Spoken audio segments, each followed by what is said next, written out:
Here's the YouTube video just as I promised you. Thanks for watching, and I'm glad I get to give you some extra credit points for doing it.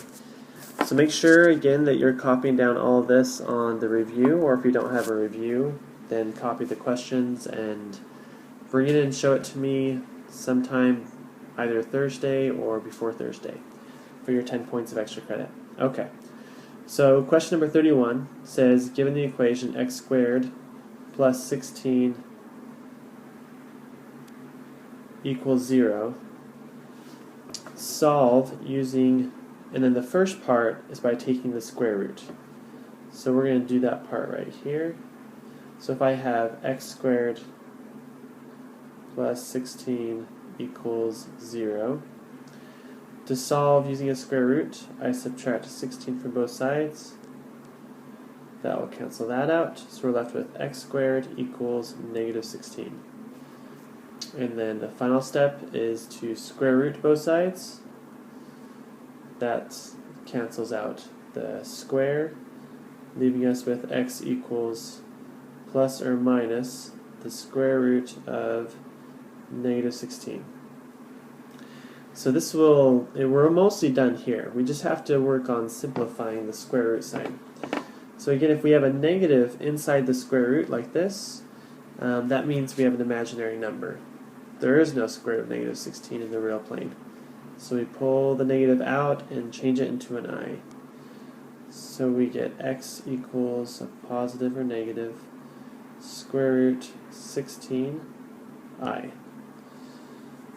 And you should know that the square root of 16 is 4. So let's simplify that as well.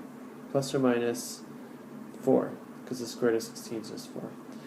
And so that's the answer for part A. Part B. Part B asks us to do this, to find the solution, but instead this time it wants us to use the quadratic formula. Just as a reminder, the quadratic formula is negative b plus or minus the square root of b squared minus 4ac all over 2a. So looking at x squared plus 16 equals 0, I have to identify what a, b, and c are.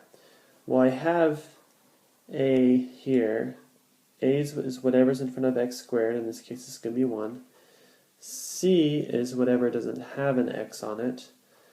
And so since there is no b term, b is 0, because there are 0 x's.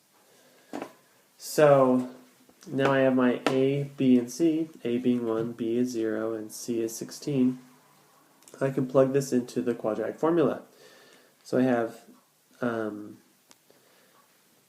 negative b, which is just negative 0, plus or minus the square root of b squared, which is 0 squared,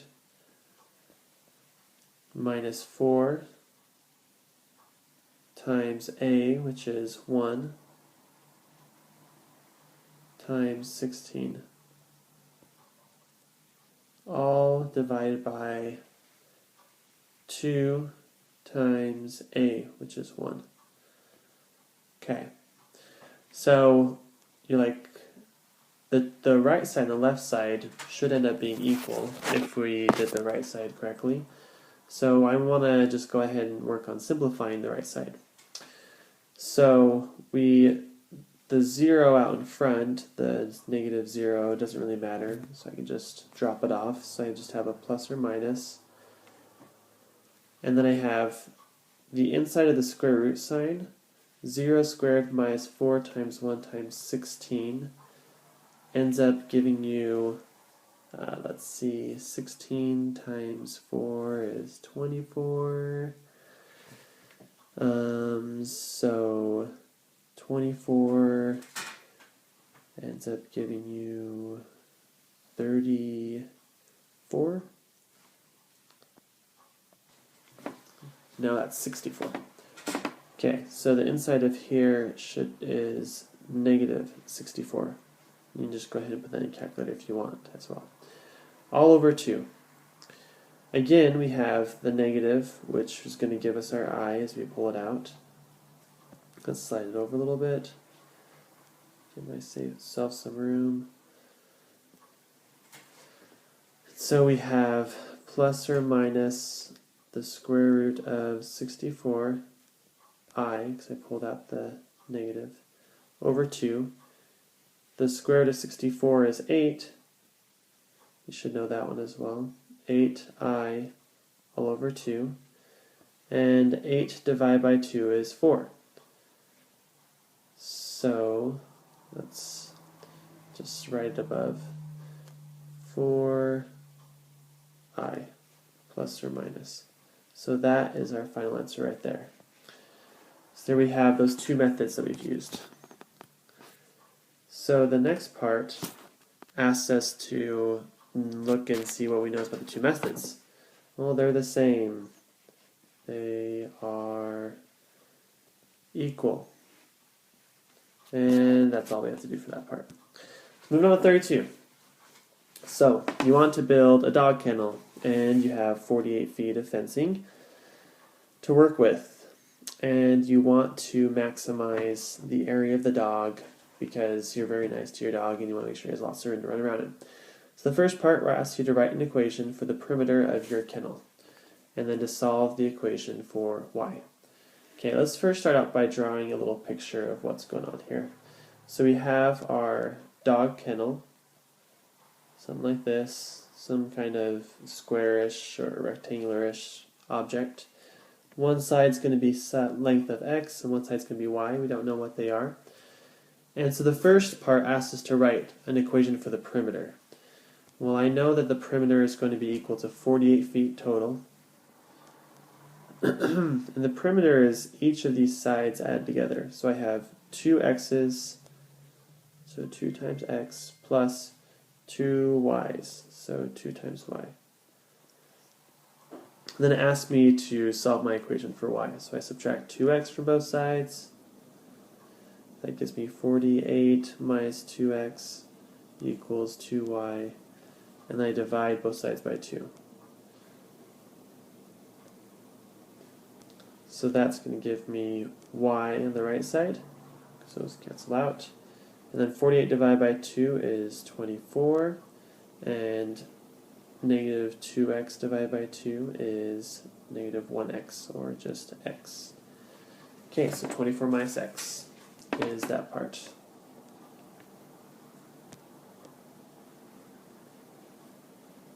So the next part asks us, using your equation from part A, write a function for the area of the kennel in one variable. Okay, so we take our equation from the other page, which was, we end up having y is equal to 24 minus x. And it wants us to take this equation and somehow combine it with the area equation. Well, what's the area equation? Well, if I draw a little dog kennel here, and we have our side x and our side y, what's going to be the area of the inside of the dog kennel? Just the area is equal to x times y. So, if I have area equals x times y, if I know that y is just this, I can replace this part right here in for the y value. So let's do it. So the area is going to be equal to x times 24 minus x. Okay? And that's all I have to do for that part. So that is the end. So the next part asks us to actually find the solution, but it's going to help us walk us through to do it in a tricky way by graphing it. So hopefully you have a graphing calculator with you, and if you don't, no worries, because you just get a copy down the graph I'm going to draw for you. So what you would put into your calculator would be the equation we just found, which was that the area is equal to x times 24 minus x. And if you graph this into your calculator, you wouldn't see anything in your window. You just see a line that kind of went up. Until you zoomed out, and you have to go up pretty far in order to be able to see what's really going on in this graph. And once you go up pretty far, you see something that looks like this. And it's a parabola, the kind of graphs that we've been looking at. And so the y-axis is the area. It wants us to label our axes here. And then the x-axis is just the x, or I guess if you want to call that the width or whatever. But as long as you put something like x or the width or the length, it doesn't really matter. So we're wanting the value of x that will give us the biggest area. You can see that's the top part, right? If I go anywhere else along this curve, it's not going to give me the most area. And if I find out what this point is, it's 12, 144. So this is the point that will maximize the area, is when x is equal to 12. Okay?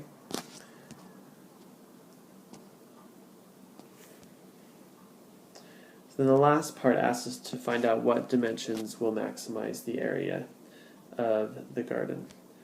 So the first one that we know is x equals 12. And to find the second one, I can use that first equation that we had, which was, going back to it, let's see, y equals 24 minus x. So y is equal to 24 minus x. And since x is 12, y is equal to 24 minus 12, which is equal to 12. So this is the value of y. Alright, need to move on, otherwise we're going to run out of time for this YouTube video. Okay, so Peach is sitting on the kitchen counter in the morning. There were 4 fruit flies on it. 1 hour later, there were 16 fruit flies. Identify the growth rate. Alright, so to identify the growth rate, I'm going to use the formula A equals P times 1 plus R to the T. So with this formula, I need to identify what A is in the situation, what P is, what R is, and what T is. I need to figure out what each of these are. A in this situation is 16. P is 4. R we do not know. That's what we're trying to figure out. So I'm just going to say it's R, and T is equal to 1. So plugging this into the formula, we have 16 equals 4 times 1 plus R to the 1. Because the exponent's 1, it doesn't really matter, so we end up with 16 equals 4 times 1 plus R, or 16 is equal to 4 plus 4R, distributing the 4 through. Sorry I'm rushing through it, I just am running out of time in this video. So we have 12 is equal to 4R. The good thing about this is you can pause it if you need to. So R is going to be equal to 3. Okay, or we probably should say R is equal to 300%. That's how fast those fruit flies are multiplying. They're growing quickly. They're going to throw that peach away. So write an equation to model the number of fruit flies at time t. So I'm just going to take and plug in that R. So A equals 4 times 1 plus 3 to the t. Done. How many fruit flies will there be present after 3 hours? So you take A equals 4 times 1 plus 3 to the third power. And then just evaluate that. And that ends up giving you 256. Okay, just plug that into your calculator. Last part, what will there be, or when will there be 100 fruit flies? So if you do 100, put that in the calculator as y sub 1, put 4 times 1 plus 3. Sorry, I have to tell you the answer. T is equal to 2.3219.